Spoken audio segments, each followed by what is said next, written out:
ఈ నెల 28 మరియు మార్చి 1వ తేదీలలో అమలాపురం కిమ్స్ వైద్య కళాశాలలో 3వ ప్రపంచ తెలుగు మహాసభలు ఘనంగా నిర్వహించనున్నట్లు గోదావరి గ్లోబల్ విశ్వవిద్యాలయం ఛాన్సలర్ కేవీవి సత్యనారాయణరాజు తెలిపారు.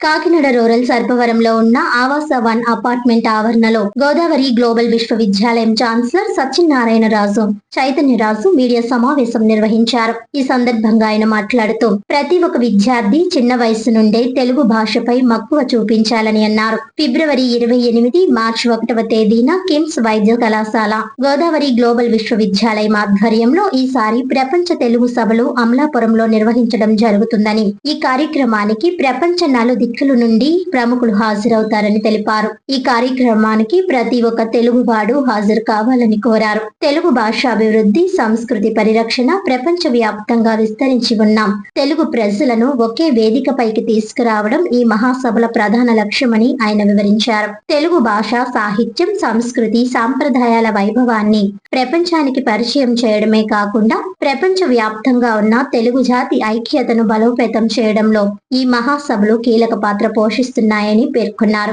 ఈ మహాసభల ప్రధాన వేదికకు నందమూరి తారక రామారావు పేరును పెట్టి శ్రీ నందమూరి తారక రామారావు వేదికగా నామకరణం చేసినట్లు ఆయన వివరించారు. ఆంధ్రప్రదేశ్, ఒడిశా, తెలంగాణ రాష్ట్రాల గవర్నర్లు, కేంద్ర మరియు రాష్ట్ర మంత్రులు, న్యాయమూర్తులు, పార్లమెంట్ సభ్యులు, శాసనసభ్యులు, శాస్త్ర మండలి సభ్యులు, పద్మ పురస్కార గ్రహీతలు, సాహితీవేత్తలు, సినీ రంగ ప్రముఖులు, భాషా పండితులను ఈ మహాసభలకు ఆహ్వానించినట్లు తెలిపారు. మాతృభాష అభిమానులందరూ ఈ మహాసభల్లో భాగస్వాములై తెలుగు భాషా వికాసానికి, తెలుగు సంస్కృతి పరిరక్షణకు తమ వంతు సహకారం అందించాలని చైతన్యరాజు పిలుపునిచ్చారు. ఈ సమావేశంలో Chaitanya group director PV Krishnamraju, Telugu పండితులు Suryanarayanamurthy, doctor Vedula Srirama Sharma, Sirisha, state teachers union నాయకులు పి సుబ్బరాజు తదితరులు పాల్గొన్నారు.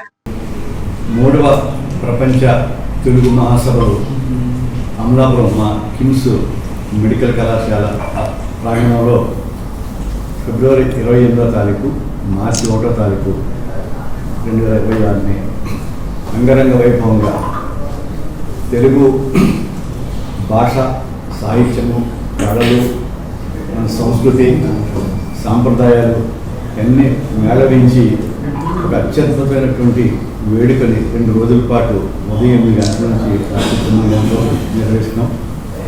4 సభావేదికలు, ప్రధాన ప్రాంగణం కాకుండా కూడా ఇంకొక 4 వేదికల్ని ఏర్పాటు చేసి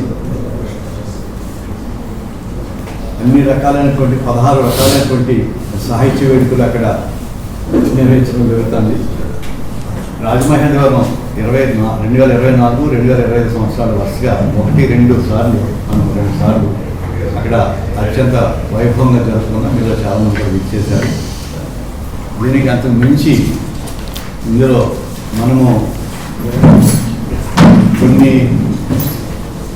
వందల పాఠశాలల్లో 2 విభాగాలుగా చిత్రలేఖనం, పద్యపఠనం, గద్యపఠనం, అలాగే వ్యక్తిత్వ పోటీలు ఇవన్నీ నిర్వహించి అందరికీ కూడా మీ అందరి సమక్షంలో 28వ తారీఖున దాదాపు 1400 మంది విద్యార్థులు ఫైనల్ పోటీలు నిర్వహించి వాళ్ళందరికీ కూడా బహుమతి ప్రదానం, సర్టిఫికెట్లే కాకుండా వారందరూ కూడా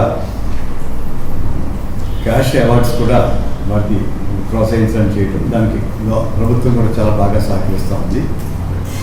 అలాగే వందల మంది కవులు వారి కవి సమ్మేళనాలు 2 రోజుల పాటు అత్యంత అద్భుతంగా ప్రారంభ సభలు 28వ తేదీన శ్రీ ఒరిస్సా గవర్నర్ శ్రీ ఖమ్మంపాటి హరిబాబు గారు ముఖ్య అతిథిగా ఇచ్చేస్తున్నారు. బ్రహ్మశ్రీ చాగంటి కోటేశ్వర గారు, గ్రహీత శ్రీ గరిపాటి నరసింహరావు గారు, బంగారేశ్వరం గారు, వీరందరూ కూడా జ్యోతి ప్రతిరమణ. దానికి ఇంకొక ముఖ్య అతిథిగా శాసనసభ స్పీకర్ శ్రీ అమితా రామపాత్ర గారు కూడా ఇచ్చేస్తున్నారు. అలాగే తెలంగాణ రాష్ట్రం నుంచి బీజేపీ ఉత్తరప్రదేశ్ కె లక్ష్మణ్ గారు, అలాగే కేంద్ర మంత్రి వర్యులు శ్రీనివాసరావు గారు, రామ్మోహన్ నాయుడు గారు, వీరందరూ కూడా ఇచ్చేస్తున్నారు. ఎంతో వైభవంగా మనం దాదాపు 20 మంది హైకోర్టుల దేశంలో వివిధ ప్రాంతాల్లో ఉన్న హైకోర్టు న్యాయమూర్తులు కూడా ఇచ్చేస్తున్నారు. అక్కడ న్యాయమూర్తులు ఎందుకంటే ఇక్కడ ప్రభుత్వం ఒక పక్కనే